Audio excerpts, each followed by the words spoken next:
Welcome to the Great Detectives of Old Time Radio. From Boise, Idaho, this is your host, Adam Graham. If you have a comment, email it to me, box13@greatdetectives.net. Follow us on Twitter at Radio Detectives and become one of our friends on Facebook, facebook.com/Radio Detectives.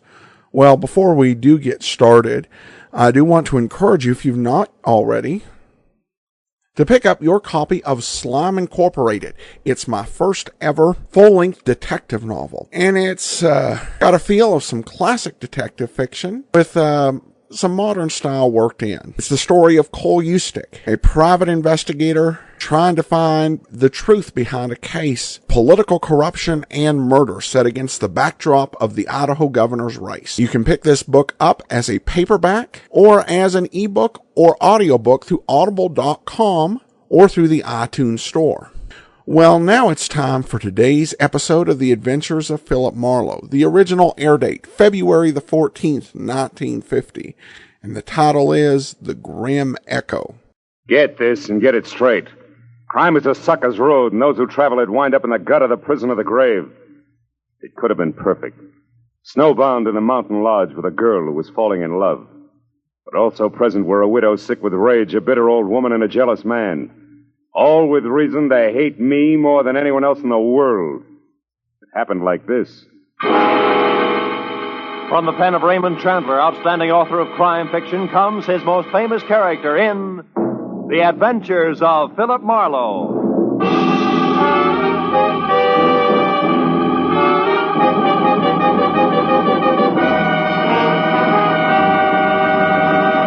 Now, with Gerald Moore, starred as Philip Marlowe, we bring you tonight's exciting story, The Grim Echo.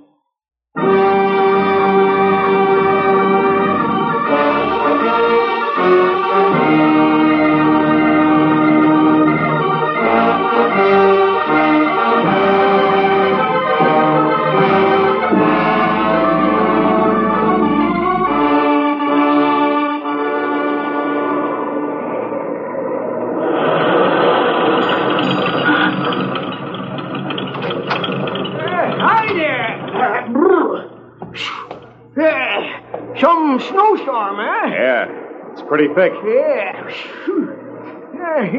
You're lucky you caught me, son. Yeah? We're just closing up. What do you have? Better fill it with a regular, huh? Okay. Does that mean that you're aiming to go on? That's right. Gotta get back to L.A. I wouldn't advise it, son. Old Jacker and sure wouldn't. Liable to hit 10 below, they say. Yeah? Where you been, skiing? Yeah, a week of it up at Angel's Roost. How's the road ahead? Well, you got 40 miles or nothing but mountains to the next town, you know. You're bound to get drifted over any time. Hey, why don't you blow that thing? Huh? Hey, what's the tariff? Oh, call it $3 even. You know, I've been running this Mobile gas station here for 20 years, and I know these storms are nasty. Oh, thanks. Yeah, I'll be all right. That's what you all say. Out on the road, you could freeze to death.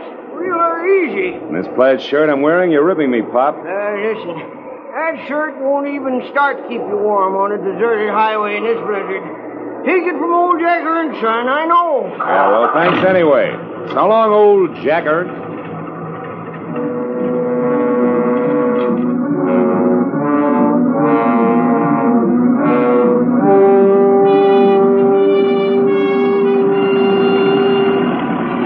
It took me a solid nerve-wracking hour to make 12 miles. And I began to realize just how right old Jack Ernst, the gas station boy, had been when the road ahead was lost completely in a constant racing blur of white. Transformed every rise into a treacherous barrier I had to batter my way through. The chains on all four wheels chewing at the drifts, I managed to keep on the road somehow and plow out another 5 miles. And then I caught a glimpse of the first lighted window I'd seen in all that distance just as I started down the backside of a short, steep hill. Then it happened. First, the helpless feeling of a skid. Before I could do anything about it, I was off the road, in the ditch nose first, and hood deep in a culvert drifted full of snow. I forced the door open and floundered back up to the road. I knew there was no chance of getting the car out without help, and lots of it. And the 10 below zero that the Weather Bureau had bragged about was setting in. I looked back through the slashing snow for the lighted window I'd spotted and saw a lantern swinging crazily in the hands of somebody coming toward me. A minute later, I could see it was a girl. Hello? Hello, are you hurt? Now, I'm okay. My car's stuck. I skidded off the road. Yes, I know. I watched it. Oh, my. No chance of getting it out of there tonight. No. That's bad. Maybe tomorrow, if the blizzard lets up, we can get you out. Meantime, you better come on up to the lodge, mister. Lodge? Uh-huh. You mean I slid off the road right in front of a tourist lodge? Oh, boy, how can I be that lucky? Well, maybe it's fate. We're not open for business in the winter, but on a night like this... I know what you mean, believe me. I really appreciate it. It'd get tough staying out here. Oh, by the way, my name's Marlowe, Philip Marlowe. I want to pay you for... Did you say Philip Marlowe? Yeah, something wrong with What's that? your business, Mr. Marlowe? Oh, well, I'm a private detective from L.A. I've been Then it is skiing. you. I don't care where you've been or where you're going. You'll get no help from me, Mr. Philip Marlowe, you understand? I'd rather give shelter to a dirty dog. I hope you freeze, do you hear? I hope you freeze to death. She was a thin girl with black hollow eyes, full of hate for me. She didn't stop or look back all the way to the door, just ran in and slammed it shut. Couldn't understand it. Even on my worst day, my reputation never was that bad. I didn't wait around to worry about it because I was cold. Besides, I wanted to know why the good name Philip Marlowe was such poison at a place I'd never heard of before. I waded up to the heavy rustic door and looked in through a tiny window. All I could see was one corner of what had to be a big room. It was log, leather, and Navajo rugs, dominated by an enormous fireplace that filled every nook with a warm, dancing glow. Poison or no, I wanted in.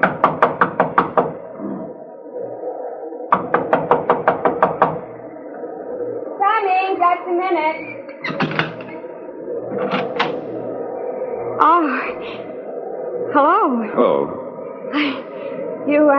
You picked a bad night to travel. Sure did. Oh, well, won't you come in? Oh, sure. I'm Donna. How are you? This is Echo Lodge. We're not open now, but, of course, you can't go on in the storm. No, I can't. Besides, my car's in the ditch. Well, you'll be spending the night then. I'd love to, but there seems to be two schools of thought on that subject. Well, what do you mean? Well, I don't know why, but, I don't think I'm very welcome. Why do you say that? Well, I'll tell you why, Donna. Oh, Helen. Oh, dear, what's wrong? You've been crying. Do you know who he is? No, we haven't gotten around to the magic of my name yet, Helen, but maybe you'll be good enough Our to tell name me. is Baraki. Does that mean anything to you? Baraki. Oh, Helen, Yes, what is it? Baraki. Virgil Baraki was my husband. Virgil Baraki was Donna's brother, and Virgil Baraki was the man that you shot down and killed. Do you remember? I remember it all right. 6 months ago, a trail that led up a blind Los Angeles alley to a garage where stolen cars were switched. I remembered the pair of vicious blue eyes glaring at me over the sights of a blazing .45. I remembered shooting back fast. When it was over, I was alive and he was dying. And later, the coroner's jury decided I'd killed in self-defense. The savagery here in the eyes of the woman who'd been Virgil Baraki's wife said that decision meant nothing. Yes. Is this true?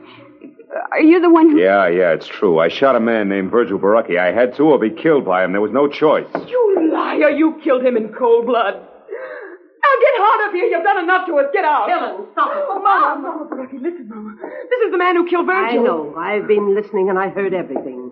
Go find Ralph for me, Helen. Then you'd better go out to your workshop for a while. Did you hear me? I said this is the man. I said go call Ralph now. At once. Tell him to open the cabin. Then go back to your carving. Can't turn a man out in this weather, not any man. You stay, Mr. Marlowe. Thank you, Mrs. Baraki. Donna, go get some hot food. All right, Mom. So, you're Philip Marlowe, the private detective. You don't look much like I'd imagined you. Do people ever? Perhaps not. Oh, would you mind fixing the fire? Needs another log. Oh, not at all.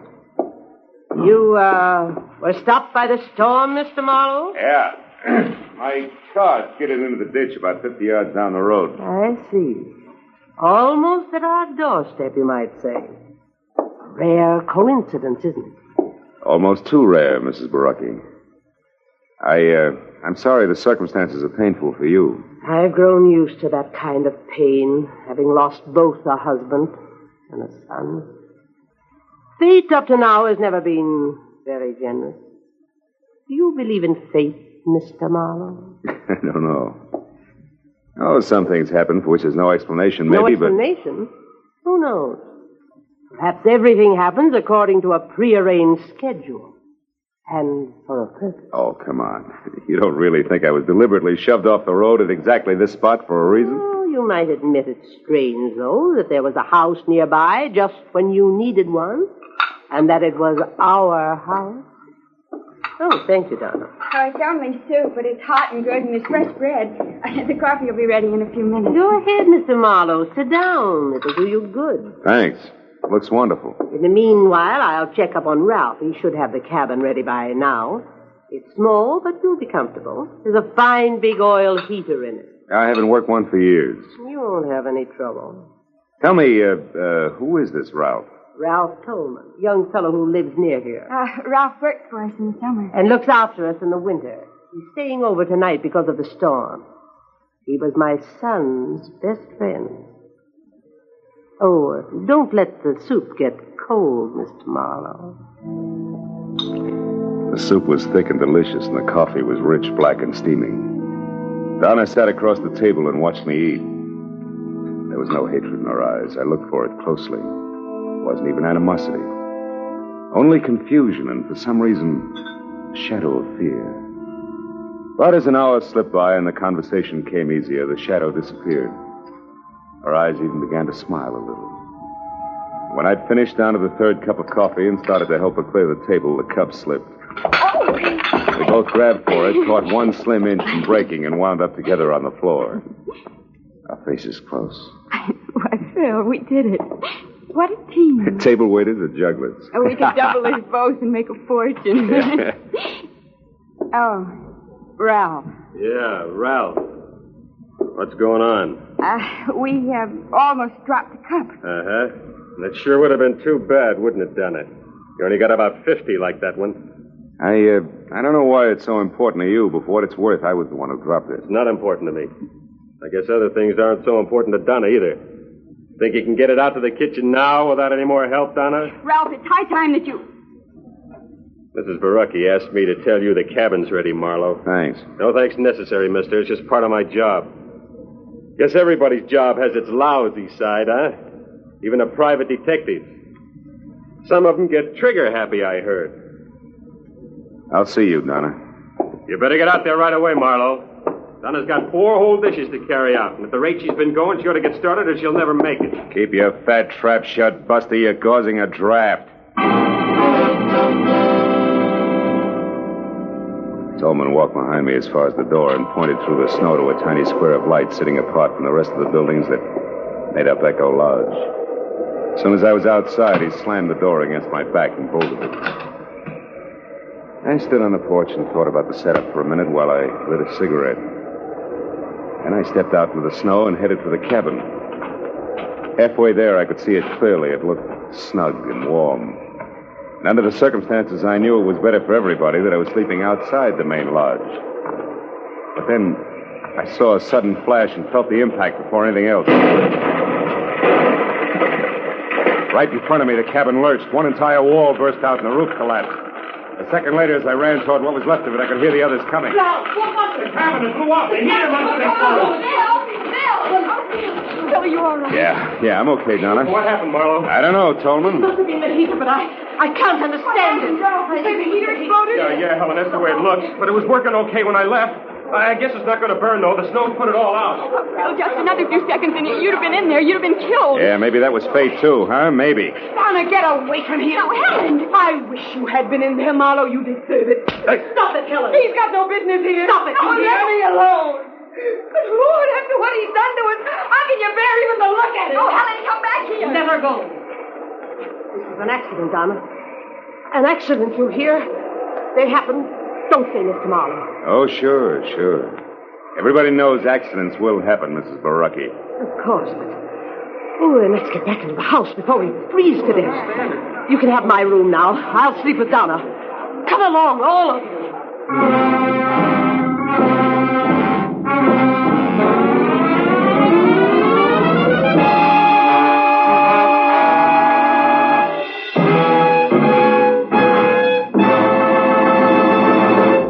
In just a moment, the second act of Philip Marlowe. But first, Groucho Marx, his famous ad-libs, and his teams of opposites will be back betting their lives on most of these same CBS stations tomorrow night.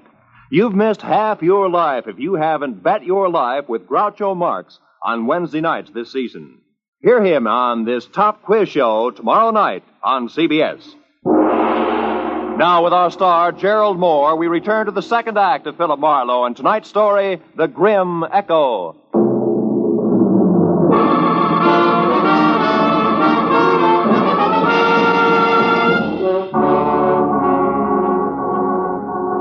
It was a dreary little procession that trudged back toward the lodge again from the shuttered cabin. I said nothing and pushed hard against the storm as far as the front door. But when they were all inside, I ducked back into the biting blizzard and ran down to my car in the 38 I kept in the glove compartment there. I figured it would be a warning comfort through the long, cold night ahead. Until I saw that somebody else had figured the same way. The lock on the glove compartment had been sprung and the gun was gone. Now there was no doubt about the explosion. It had been no less accidental than Lucretia Borgia working over an after-dinner drink. As I hurried back to the lodge, I suddenly felt the kind of inside cold which you can't ever blame on the weather around you. But a moment later, that same cold began to thaw. Because huddled at the edge of the lodge steps ahead was Donna. Phil, where have you been? What have you been doing? Hey, everything's going to be all right. Oh, Phil, please. Why did you go down to your car? Well, I'll tell you, but you're going to be sorry. Sorry? But you got so upset over nothing. I went to get some cigarettes out of the glove compartment. I was fresh out. That was your only reason? Cigarettes? Sure. Now, come on, huh? You got to worry, let's do it where we can both be warm. Come on over to the fire. I'm a city boy, you know. This cold isn't doing me any... Hey, Donna. Those tears in your eyes. There. They're from the wind. It always makes me cry. Oh, Phil. Why do things have to be this way? An hour ago when you were eating, everything was so nice, so friendly. And then suddenly Ralph angry, the explosion, Helen screaming and clawing at your Mama. Yeah, I know what you mean. But look, baby. Listen to me hard, huh? Yes? You see, the things you just spoke of, Ralph, the explosion, Helen, all of it, all the trouble, it belongs to tonight, like the blizzard out there. Oh, it's raging now, sure, but tomorrow, or maybe a little after tomorrow, it'll stop. Everything will look bright and clean to you. Honest, honey, that's the way it'll be. All the way around. Believe me? Oh, Phil, I want to, but... But what? But you're talking about tomorrow. I'm worried about tonight. I'm afraid, Phil. Awfully afraid.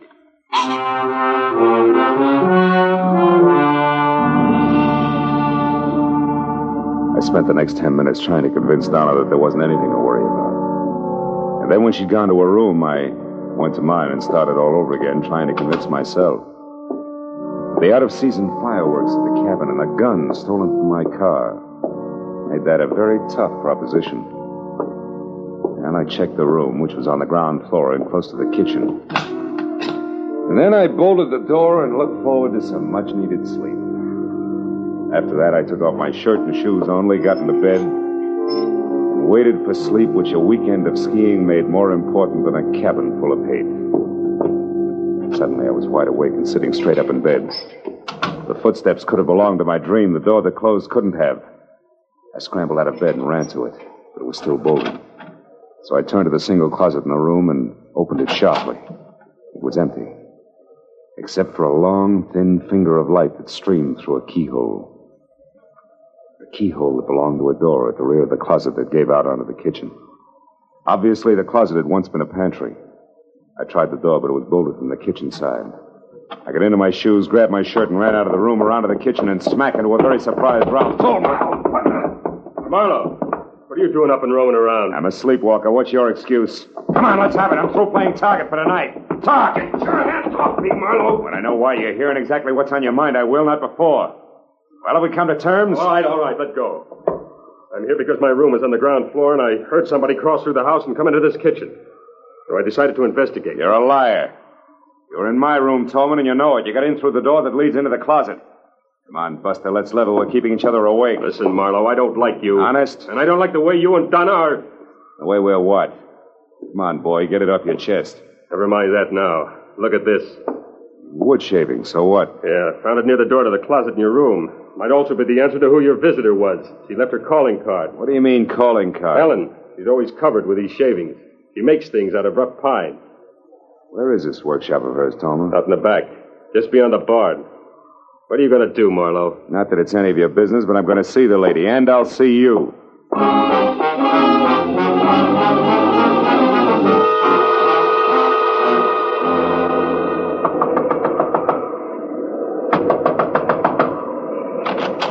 What do you want? Conversation, Helen, if you don't mind. Now, wait a minute, you. It's late. Close I that don't... door.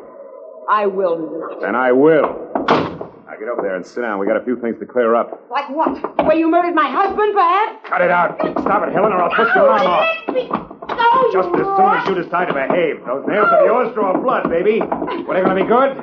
Yes. All right. Now sit down over there away from those sharp chisels you work with and keep your hands in your lap. Go on, that chair there.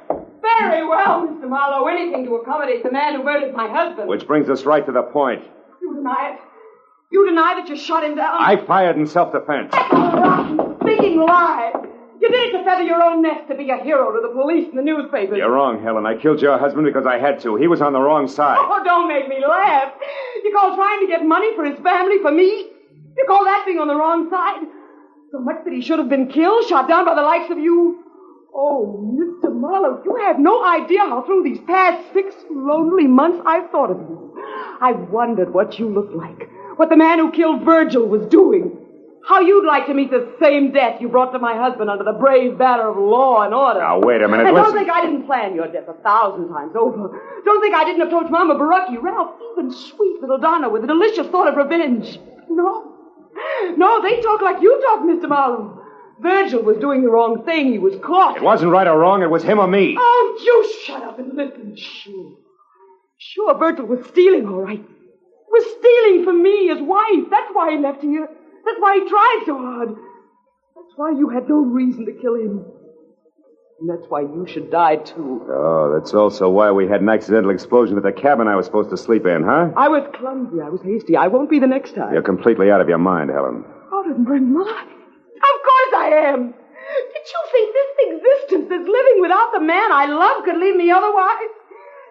Did you think making these stupid souvenirs would take his place? Killing me isn't going to bring him back. You get out of here. Go on, get out. And if you can, Mr. Marlowe, go back to bed. While you wait for a chance to get me with my own gun, the gun you stole from my car? I'm not going to shoot you, Mr. Marlowe. That would only further disgrace the Barucki name, no. No, I'm not going to shoot you.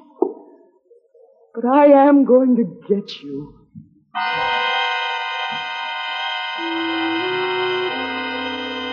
For a long, chilling moment, I stared into the eyes of a half-crazed woman standing in front of me. The ice-cold, bottomless eyes that a cancerous hate had destroyed as something human. And as I turned and started out of the room, I knew that I'd made a mistake that night.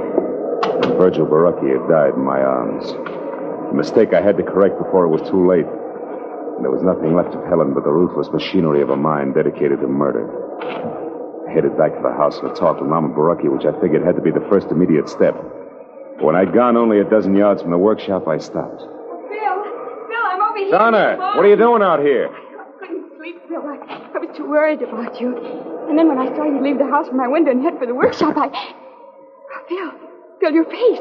Oh, it was Helen. She got a little upset in there. A little? Oh, look at you. Your pocket ripped off your shirt, your face scratched. Oh, it's all right, Phil, Donna. she could have... No. Hey, my pocket ripped off. The gun. Oh, Phil, why did you tell me, please? Now, hold it, Donna. Give me a second. Yeah, sure, it adds, all right. Now, look, get over there, inside the barn, and scream. Long and loud, huh? Scream? Yeah, it's our only chance. Go on, do as I say, Donna. Scream. All right. I'll do it, Phil, whatever you say.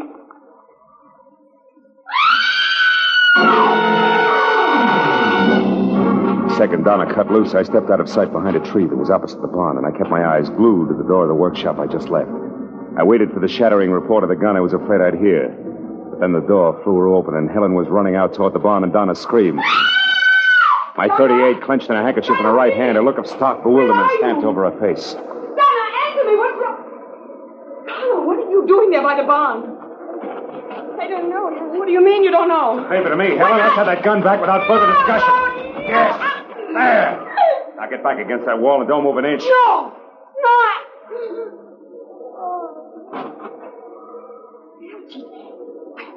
Bill, what is all this? Attempted murder, honey. She's all right. Attempted murder? You mean Helen here was going to try and kill someone? Yeah, herself. Or suicide? Uh-huh. Suicide that would be called murder and pinned on me. It's going to be her way of getting even. I know, Bill. I can't believe She it. tried to once, honey, the explosion at the cabin.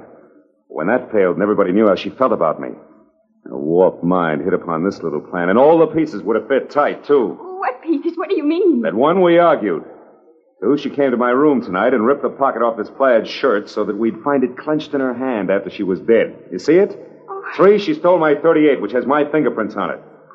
4, she left an obvious clue on the floor of the kitchen, a wood shaving that would bring me out here on the run. So everybody could find me close by when it happened. Oh, yeah, it was tight, all right.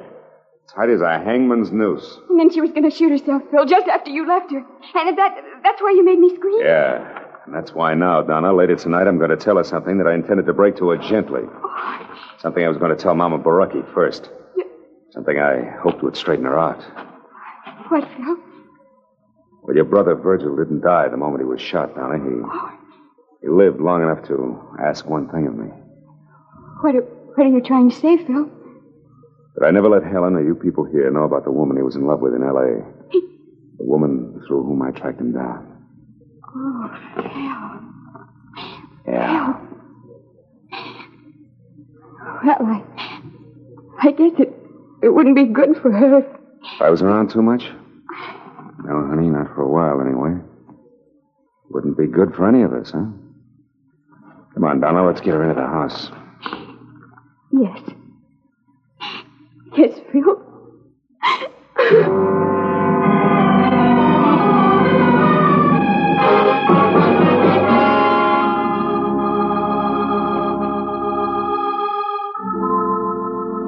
Well, it was the next morning. I went into the kitchen for some coffee and found myself all alone. Donna wasn't any place in sight. So I got my things together and walked slowly down to my car, and when I got in, I didn't feel like leaving. Not right away. And I was glad that warming up my motor was the smart thing to do. Gave me time to light a cigarette and think. Look around. Back toward Echo Lodge, where I could see Donna waving goodbye from an upstairs window. Yeah. I'd see her again in a little while. It was a small world, all right. Full of echoes. And just think how the web of paths we call coincidence had brought me and those who knew and loved Virgil together. Someday, maybe, Donna and I would be looking for each other. And those paths would make it a lot easier.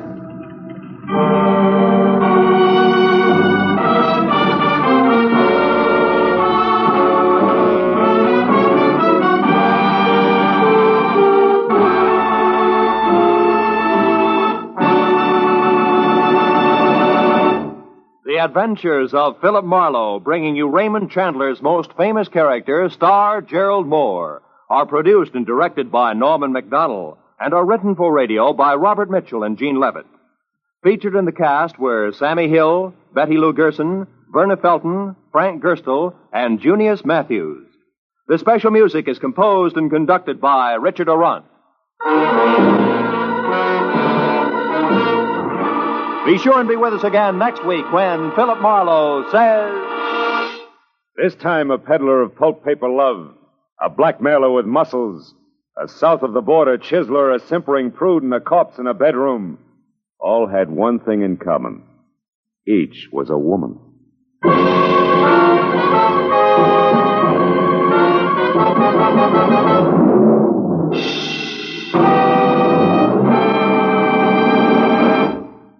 Al Jolson will pay another of those wonderful visits to Bing Crosby this Wednesday night. And the gags and songs will again fly thick and fast. Bing and Al will team up to sing Waiting for the Robert E. Lee and Whispering. And as for the gags, well, just tune in on most of these same CBS stations. Remember, that's this Wednesday night, the CBS Bing Crosby Show. This is Roy Rowan speaking. Now, stay tuned for Pursuit, which follows immediately on most of these same CBS network stations.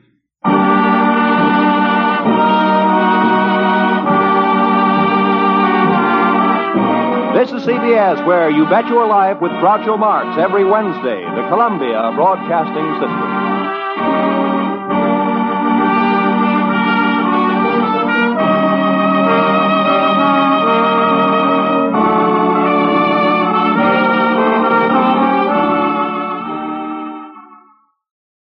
Welcome back. Well, for my money, that is one of the better episodes of Philip Marlowe. Great atmosphere, and a great twist as to what the villain's game was. Just a very well-written piece. I also have to admit, when I heard the Bing Crosby show with Al Jolson, that it really that sounded like something that would definitely be fun to listen to. Two great singers, just legends in their own area. All right, well, we do turn to some listener comments and feedback, and we start with a note from Joan, who emails regarding episode 1604S, Suspense, the Blind Spot. This is an excellent show with all the twists. One was kept in their seats waiting to see what was going to happen. Edmund O'Brien gave an excellent performance. Even his character had his blind spot, and it all fitted into the storyline perfectly. I thought the show was so good I listened to it a second time later on today and enjoyed it just as much as I did the first time. I shall be keeping the show to listen to again at some point in the future. Thank you, Adam, for bringing us this great show. Well, thanks so much, Joan.